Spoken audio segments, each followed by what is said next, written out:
حبه الله جعله برحمته يطيعه، فمن استمرأ المعاصي والبعد عن الله وأعرض عن دينه فما ذاك لقوة فيه، وإنما الأمر كله أن الله خذله.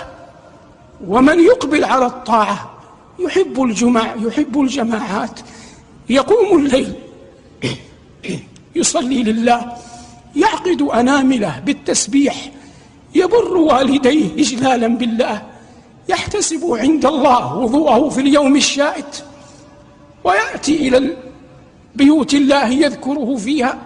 من صنع هذا ما كان له أن يأتيه لولا أن وفقه الله، وما وفقه الله لهذا إلا لأنه يحبه. ومن كان الله يحبه فإن الله لا يعذبه بالنار.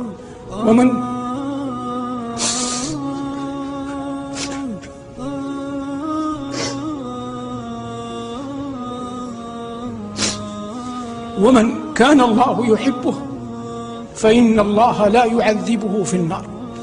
وأنت تعلم أيها المؤمن أن القلب مضغة جعل الله فيها من الخصائص ما لم يجعل في غيرها. ومن الحياء مع الله أن تستحي أن تقبل على أحد بقلبك غير الله تبارك اسمه وجل ثناؤه. الله جل وعلا يقول: وأهديك إلى ربك فتخشى. وجاء في الأثر أن النبي صلى الله عليه وسلم قال لجبريل: ما لي لا أرى ميكائيل ضاحكا؟ قال: ما ضحك ميكائيل منذ أن خلقت النار. اللهم إنا نسألك قلوبا تسلم لك وتحبك